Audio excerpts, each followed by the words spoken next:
Am I slurring my speech? I feel like I'm talking fast. Welcome to the November edition of the Tough Love Arena State of the Game stream, where we talk about the past, present, future, and all things Tough Love Arena. Let's go! So this was our goal for October, and we did almost all of it. Super proud of getting out the character sound effects. All the characters sound so much more full. There's no more random sound effects. Really random effects or random silence, so that should really help with audio accessibility. We didn't quite get to everything because the sounds that we recorded for like burst and rapid turned out to be kind of unusable. They're a little too goofy. And of course we got the beef art out. We got out a bunch of Halloween skins as well. We'll talk about that in a second. And we got the big lobby push out in my conversation with TOs. It's not perfect, but definitely net positive from a spectator experience, and also will be better for us and the longevity of the game going forward because it's less tied to a specific hosting infrastructure. I did not get to mobile tech debt. I was hoping to get to mobile improvements, but that time ended up basically being filled with essentially controller improvements and lots of the changes I had to do leading up to the balance patch event to make sure things could run smoothly.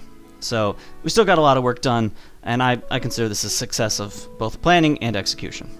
From an infrastructure standpoint, standard stuff, cleaning up things, fixing bugs, lots of improvements to custom controls. Basically just trying to make sure that there is a theoretical experience of Tough Love Arena without a mouse or keyboard. And lastly, community, probably our most exciting month yet in terms of community engagement. We had the Halloween tournament, our biggest online tournament to date. Understandable because we were giving something to everyone who entered, but that, it worked, and we'll definitely be looking into doing that in the future. Lots of really hype matches. It's up on YouTube if you missed it. A wonderful success, and thank you everyone for making it possible, especially our TOs. Thank you so much to the TOs, because I learned firsthand at the balance patch event that I do not like TOing. It's a lot of work. It was especially rough in person. There were lots of games running in parallel. You're shouting in this big room like Notionator, Notionator, but that dude's like halfway through a 20-minute Tekken set. He's not going to raise his hand, but it was overall a grand success. We had two TLA regulars out there in person, Isid, the champion of the tournament, and Shiggy, our weekly tournament organizer, I think got 5th. And oh my god, it was like an all-meat, it was almost like an all-meat top 8. There were moments where it was just like, we had two setups and they were both pork dittos. But it was a great tournament, it was a really fun experience. So thank you everyone to coming out, and me and Amy are already looking into more essentially affordable events that we can do, particularly on the East Coast. Hopefully we'll have some news in the coming months about some stuff for early next year. On the monthly player survey, this is the most important, graph to me, and I'm super pleased to see these numbers. And also, a little bit smaller on the screen, these numbers are also really important to me. TLA has completely grown up to this point based on word of mouth, but looking at the axes, people feel really confident about TLA being marketed to their beginner friends, to being an onboarding game for the FGC, and that's super flattering. That's exactly what we were going for. And I'm also happy to see, more people than not happy to recommend it to experienced fighting game players. And that was a really fun part of Balance Patch, was, most of the people there were for other games, playing Guilty Gear, playing Tekken, playing BlazBlue. They still showed up and had a great time. Thank you all for spreading the good word, and please be honest in these surveys. I do read the feedback and the comments. So let's talk about the present. Health check. How are we doing? How's the game doing? How are people doing? Again, Halloween Tournament was our biggest online event yet. Balance Patch was, in my mind, a very successful offline event. In the future, I would personally like to do less TOing and more just being around and talking to people. My one regret about that event is I was so focused on TOing, I didn't get a chance to talk to many people after like 8 o'clock. And then by the time the tournament was over, most people had cleared out. So if and when we do other events, it might be like a booth at an anime convention, and we won't have a tournament per se, but I'm really excited just having more opportunities to get into the wild and show people the game and talk to people and stuff. Active players are up. I do believe character balance continues to improve, especially with this latest patch. There was a couple of particular changes like Chop RC that I'm really excited will help close some of the most extreme matchups that still exist, like pork versus carbs. Characters still have unique strengths, but I really don't want this to become like a counter-picking game. That stuff in particular has me excited on a meta level. However, there are some known bugs for ranked and mobile. I've seen a lot of requests with ranked desyncs and getting losses when you thought you'd won, and being logged out randomly, issues with mobile, scrolling, buttons, touch targets. These are all well known, And I kept deprioritizing them because we were always focused on a big thing that felt urgent. We had to get out controller things for the offline event. And now that things are sort of slowing down for the next month or two, I'm excited to get back to bugs. So first, those two categories are at the top of my list. And also, in general, tech debt has been piling up. Next month's State of the Game might not have as many features to brag about. We might be doing some necessary cleaning around the house, if that makes sense. Gameplay design. How do I feel about the game and how it functions right now? Again, offline events were useful not only because it was fun, but it really gave me a chance I haven't had in a while to watch people play, and specifically watch new-ish people play. This was eye-opening in a couple of respects. One, it pointed out a lot of my issues with controller support. Two was the rapid cancels. I was surprised watching people play. I got the feedback more than once of either something used to rapid and they were surprised, or they would learn the rapid system and then be surprised when some things didn't work. In the latest patch that we pushed, I think on Tuesday or Wednesday, I did a lot of work to try and standardize these rules about, certain things can be rapided on hit, certain things can be rapided on block. There are still a couple of eccentric edge cases. Here's an example. You cannot RC the last hit of whip on hit because you never want to. On hit, it forces hard knockdown. I know that our more advanced players are going to be mashing jump, and so I wouldn't want people to get an accidental rapid when it would provide no value. So that's one of the few places where I disable rapid because you don't want a rapid, and I'm happy to hold your hand there. But in general, happy to get some of that standardizing done. And then there was Noodle. Let's talk about Noodle. I don't want to be a broken record, and I got some feedback in the survey that I want to address about come on, bro, we've been talking about Noodle for 3 months now. What's going on with Noodle? 2 or 3 months ago, I recognized this problem of Noodle sort of obsoleting rice. Noodle seems like a strictly better rice, and I tried to make a conscious effort to differentiate the two. And I really liked Rice's kit to begin with, this sort of mid-range chip pressure with a really strong anti-air and decent damage with meter. And I was like, well, where can I push Noodle so they're not cramping Rice's style? And I tried to push Noodle into the direction of Ultimate Zoner. Turn Noodle into Dulcim or Axel, low damage combos, but covers every part of the screen. Very fragile when you get up close. Very annoying, but dies in 2 touches. And I think we were successful at differentiating Noodle and Rice. I still consider it a net positive for the game. However, over time, I realized that no matter how much I made Noodle on paper not as strong, no matter how much I reduced the damage, it was still creating a play style that I didn't really want to have in my beginner-friendly, entry-level 2D fighting game. TLA has less movement options and less tools for getting around zoning. Although I think you could build a zoner that was balanced and was fair, I just didn't think it was fun. I knew I was going to be breaking the heart of a couple of people who really loved zoning, but I thought for the overall health of the game, and especially beginners trying to learn going online, it was frustrating to play a game where you didn't get to hit your opponent once. And as someone mentions in chat, yeah, that's just how zoners play, and the grind is the fun part. And I agree, in other games I enjoy that grind, on both sides, both getting in and zoning out. But I don't think it was appropriate for this game and the audience that I'm targeting. A month ago, I decided, what if I move Noodle into more of a goofy trap type place? Not always trying to push him out, trying to create interesting scenarios where sometimes you want to push him in, still give them more range than Rice and still less damage than Rice, but some really unique tools. What can I do with Noodle to make them more fun? That's when we added the grounder that vacuumed. Unfortunately, that move wasn't good enough for people to actually use it, and in an effort not to totally gut the ranged play, I basically buffed Fist. So this was a failure on my part. I was coming at it with a very strong intention of Noodle should not be an ultimate zoner. They should be a little goofier, and I didn't make the goofy tools viable, and I didn't really nerf the zoning. And so you see Noodle in tournament, and they're just playing the same as they did in July, just with slightly different buttons. I took Fist back, and we buffed Grounder. And I will continue to iterate and try and find a middle ground where Fist can serve its role as this niche, an interesting, unique tool that maybe has corner combos or can pressure, still do Oki in scenarios that no other character can, but not create this thing that just covers this really annoying part of the screen. And also I want Grounder to be a viable tool that people have to worry about. This feels like the correct direction for Noodle, but I have the humility to admit that, we may not be done yet. Again, Like everything in the past, this continues to be, in my mind, a move in the correct direction.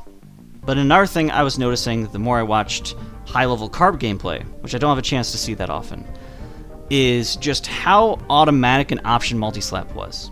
Multi-slap was added, as I mentioned in the slide, in late January, a couple weeks after launch, because I realized that slap by itself was just too unrewarding. I knew from the outset, I knew from way back in the alpha, that we can't let slap cancel into whip. That would be way too strong. So I thought of, just multi-slap. You get a little bit of space, it doesn't do that much damage, it scales a lot, and you get these really memey combos in the corner. It accomplished all my goals, and it was a great middle ground, but the more I watched, it didn't feel like a decision. You would just always go for the multi-slap. It gave you a lot of time to then confirm if you want to RC and go for like whip, whip, whip for a screen. And it also just automatically pushed the attacker back out to sort of heavy range. There wasn't a meaningful choice, and I think on block it was better than I wanted it to be. And also, funnily enough, on hit, it still didn't feel like that great of a punish for certain things that I really wanted to be punishable, like chop. So the new change is aiming to make slap a little bit better on punish, way worse on block, and also give you some decision making, some gameplay in that moment of, do I want to try and confirm this? Do I want to try and go for the 4H cancel? Because I know that could be safe, space dependent. And I regret getting rid of the multi-slap combos in the corner. Juggling into multi-slap was very funny. But I think this is a move in the right direction.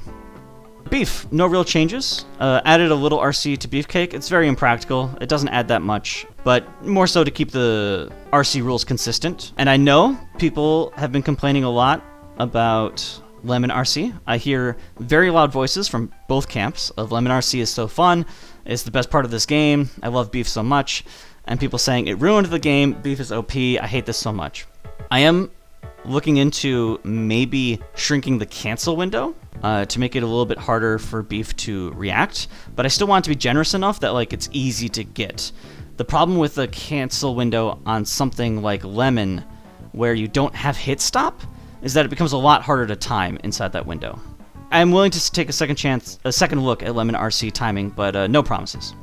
Pork got the Chop RC. Very excited for that to help in carb matchups where I know it can be really hard to get in, especially because as time has gone on, Chop has turned out to be not the demon that it was month one.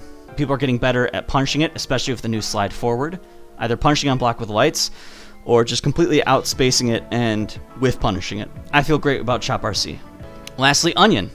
Similar buff to Beefcake, just given a little bit of upside. It actually has turned out to help a lot in carb matchups where it was really hard to convert a max range parry on a whip or a swipe. And I'm currently okay with that because it is a meter investment and requires, presence of mind. And one thing I have been made aware of, and it's the same on the garlic slide, is there are certain scenarios, like with Chop, where you can punish the extended recovery hurt box with Flick, but your only cancel option, which is Sweep, then doesn't reach. A potential fix to this is Flick into Roundhouse. This would obviously be more rewarding for Garlic, who can convert off it way easier, but it's something that's on my radar. And overall, balance seems to be in a good place. Please continue to keep me updated, but that's definitely the vibe I get. And I think we had full cast representation in top 8 of Halloween. This is our biggest tournament. All 6 characters appeared in the top 8. Very proud of that. Let's talk about the future. The future! Quarantine Report is coming up on November 12th. We'll have a slide for that in a second. A little preview. But that's, to my knowledge, our last big online tournament of the year. Definitely check it out. It's for a good cause. And donate if you can spare it. Infrastructure, tech debt, and hosting. If you've been looking at the status page over the last couple of months, you'll notice a explosion of servers, a proliferation of dependencies. Part of this was building out new features that didn't exist before. Part of it was moving things off of Firebase, our old hosting provider that came with a lot of baggage and wasn't really the appropriate use case for the problem we were solving. I know I'm spamming the heck out of presence constantly, and I don't want to put that on the same server as the matchmaker, so that should be on its own server, so that if it fails alone. This is a sort of microservice architecture. 1 enables you to keep individual projects small, and 2 allows you to sort of maintain and deploy and scale them according to their specific needs and individually. This is all wonderful. This is all great. I've done this for my job. It's very standard. However, 1, It has made maintainment a lot more complicated. I have deployment tools. I'm automating as much of this as I can, but it's a lot to keep track of, and it's a lot to also pay for. So some of these can be rewritten, some of these can be merged. For example, the stun server, stun is a term for basically IP lookup, is what you need in order to communicate with the handshake server. These are both necessary to do any peer-to-peer connection. If either of them goes down, P2P is broken. So I'm not really gaining anything by splitting them up. And if I merge them onto the same server, I still have the same, essentially, size of vulnerability. And I think I just also vastly overestimated how demanding matchmaking traffic would be. It's really pretty low. Because as soon as you get, more than a couple, they're going to end up matching with each other and leaving. So I'm very passionate about this stuff. I try not to work on it too much because it can take a lot of time, and it's not features, and it's not exciting. It's just I spent a week of my life to make my job a little bit easier and maybe save $10 a month. But I've been putting it off a little too much, and so the time of reckoning is here. Mobile web, in particular, I'm looking to improve touch targets. I know the corner is particularly faulty, so whether that means a different layout, I'm open to lots of different options, maybe giving people the ability to configure them. Also, I'm going to take a second look at improving the scrolling issue, both in a normal browser and on home screen. Ranked, these are long-known issues that I just didn't prioritize because not that many people were playing ranked. It'd be creating its own feedback loop, right? People aren't playing ranked because ranked is broken. But first we'll talk about Quarantine Report. Yeah, Quarantine Report number 4! It is Friday, November 12th. You can sign up right now at events.toughlovearena.com. You shouldn't have to scroll too far down to see it. That'll link to the challenge. Definitely check it out. Winner gets on Hall of Fame and a premium account, of course. You can get the challenge link, the Twitch link we'll be using to stream. And of course, while I'm here, definitely check out Tough Love Gauntlet happening this weekend. There's the normal tournament happening Friday night and the new modded series that happens Saturday afternoon. It's been really cool. Some really crazy stuff is happening. Whatever that tiny pork is that flies around the screen, definitely ban that shit. Oh my god. And the Steam release. So I'm happy to say that I am in the process. There's a lot of stuff to fill out for Steam. And again, the Steam version is not going to be any different from the desktop version. It's not going to be any different than the web version. And I'm going to try and make it very clear that you can play it for free online. But I do plan to charge for the Steam release. And me and Amy are trying to think of ways to maybe add a Steam exclusive cosmetic. Yeah, Amy says we're going to do gamer skins in chat. That is in the works. So get hype. Woo! And we've made it to the Q&A. For modding, could the win poses and losing poses work like regular Seek IDs? Instead of just adding sprites, could it work like how any other action or actions attacks is programmed? This is a very good question, Shiggy, and it's something I continue to waffle on and basically haven't placed a stake in. Because if I let you edit it frame by frame, you could do weird stuff in there.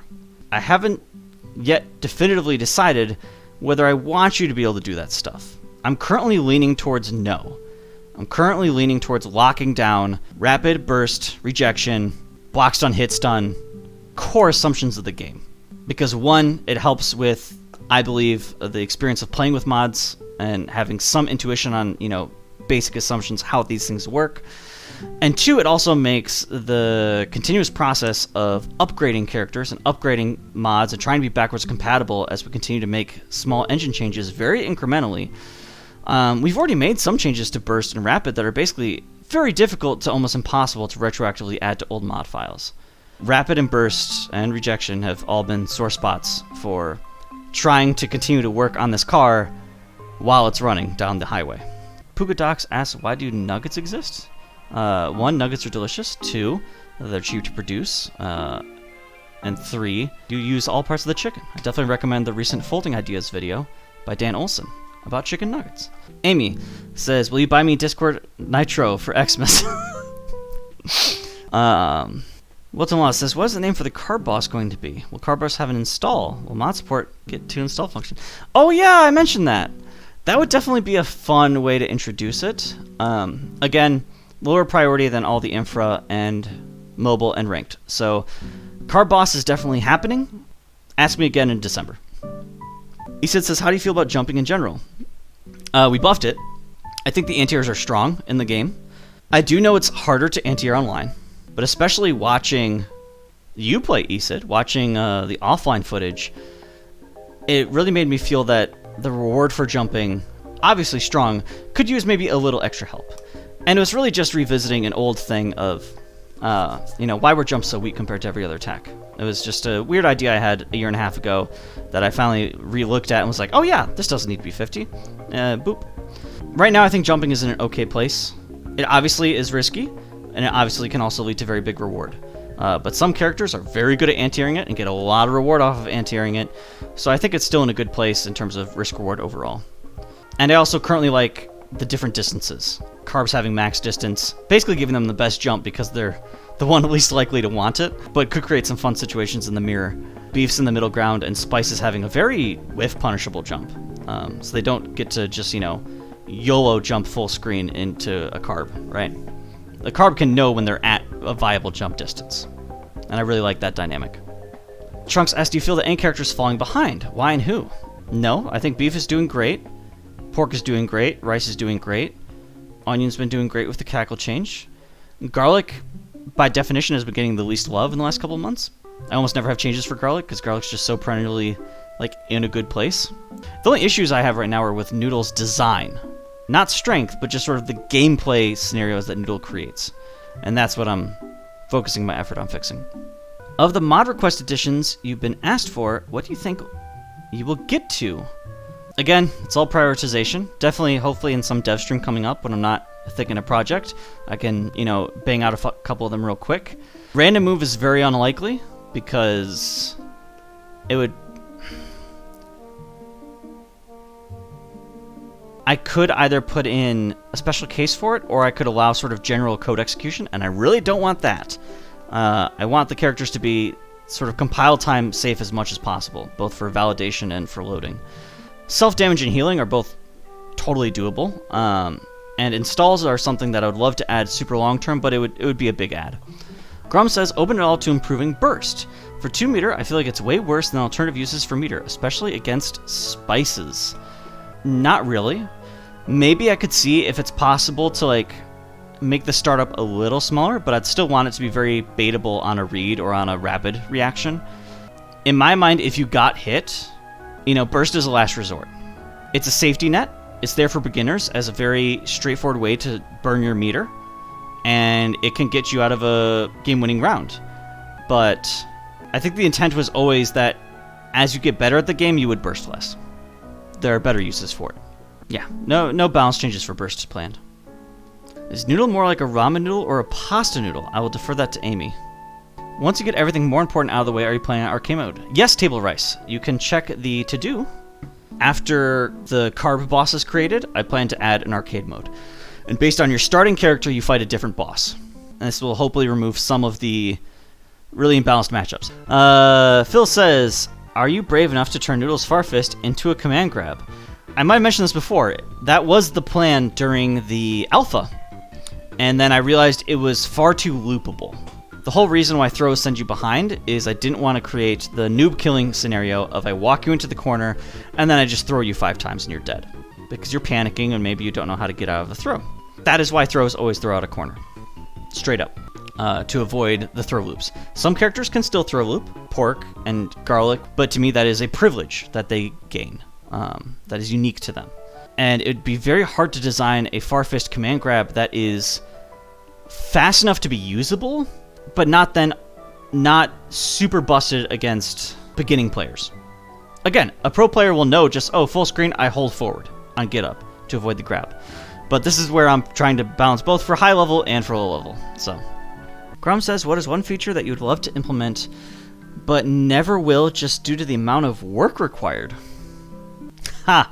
Automatic conversion of replays into videos, where you could basically click a button on a replay and say, I would like this as a video file, or I would like to export this to YouTube. And you could do an OAuth with YouTube, and basically it would send it to a server that would simulate the game and record it for you, and then give you back the video and then upload it. That is a lot of work, and potentially a lot of cost. It's very difficult to scale trying to actually simulate the browser in a way that you're simulating graphics and then recording it. So it is definitely something that could theoretically be automated, but it's so much work and so potentially brittle, and it'd be so costly.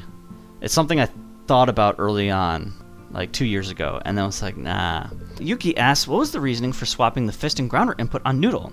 It seems like the new far fist input is kind of wacky. The new far fist input is wacky. I agree with you. I do like the new close fist, giving Noodle a sort of chip pressure option that isn't quite as versatile or good as swipe, so they're not totally crowding out Rice. And once I did that, I decided it made way more sense on back heavy. Because getting a random grounder when you're trying to walk back and then whip is devastating. But if you're trying to walk back and whip to whiff punish and you accidentally get a close fist that hits at about the same range, it's not the end of the world. Taylor Rice asks, are throw distances different for each character? If they aren't, how would you feel about making throw distance better suited for each character's tools? The distance traveled on the throw knockdown is the same, but the grab range is different for each character. Basically, the slower characters have a larger grab range to make it easier to chase characters down. There was a big issue in the first couple months of the game where even if you were basically like meaty, an onion could just walk backwards and escape your grab range. So if you have hitboxes on, you'll notice at this point, Onion is within Rice's throw range. That's Rice's throw range. And at this point, now Onion can throw Rice. Even if Onion is holding backwards, Rice can go for the forward throw, and Onion can't escape before the active frames. Would there ever be a way to buy all the skins? Yes, Makeshift Pigeon is definitely my hope to eventually have, not for too much money, a way to eventually buy all the skins. Or at least all the event skins. I think I'd still want like the ranked skins to be tied to ranking. But the event skins, as we continue to do that, for Halloween and otherwise, I want to have a other way to acquire them for people who just, picked up the game today. And are like, oh man. So I'd like to have some way for them to do it that doesn't feel like I'm robbing the people who, put in the effort to make top 8 or show up to the tournament, right? So. Easton says, how do you feel about seeing how many players are in queue while in queue for casual? This is often requested question, Easton, and I hesitate to do it because I'm afraid it could create this scenario where no one will go into the casual queue if it's empty, right? If everyone sees that it's 0, no one will go into it, and so you'll have 10 people waiting for someone else to go into it. I can only see negative outcomes to making that information more available. I'm interested in transparency. I want people to know it. It's on the status page. But if I put it front and center, I'm afraid it could create perverse incentives. Owen Gaming says, is there ever going to be any sort of identity to the characters outside of being food? There will definitely be story within the arcade mode. There will be exposition and dialogue. And they are getting also more personalization as their accessories are being illustrated. So there'll be some stuff. Paul, do you like State of the Game at the moment? That's a good question, Kenny Rose. I would say yes. It's a fun ritual. I enjoy doing it. We get good numbers. It's fun to have a chat this busy. And it's, just better stream content than my normal dev streams. I really like the ritual of celebrating work and also having a centralized place to talk about what's coming up next. Because then it becomes really helpful to not have to repeat myself. I can just tell people, hey, go watch State of the Game. Open to changing things up, changing the format, but I like giving the information. I really like the edited versions that Amy does so that we can put on YouTube. I like having that sort of catalog of our history, just personally.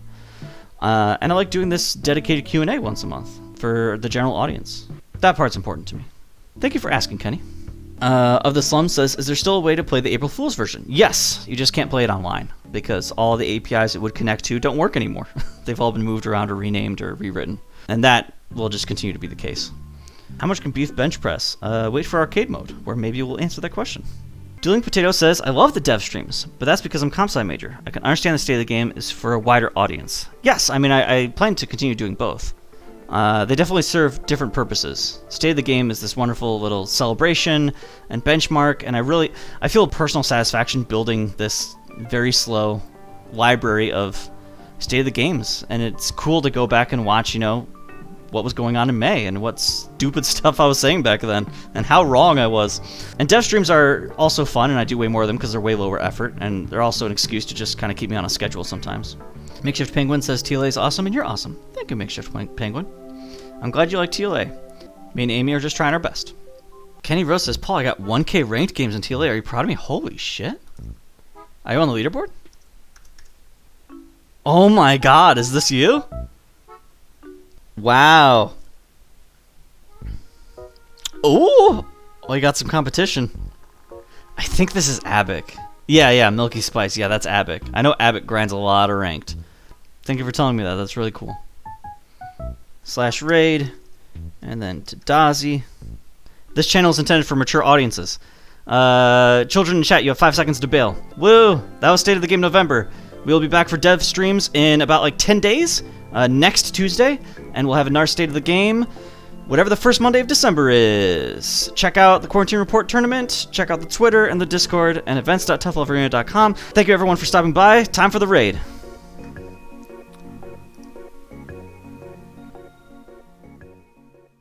If you're that scared of the jump and damage, just block. Just block, bro. It's not the end of the world. What are they gonna do, throw you? Come on.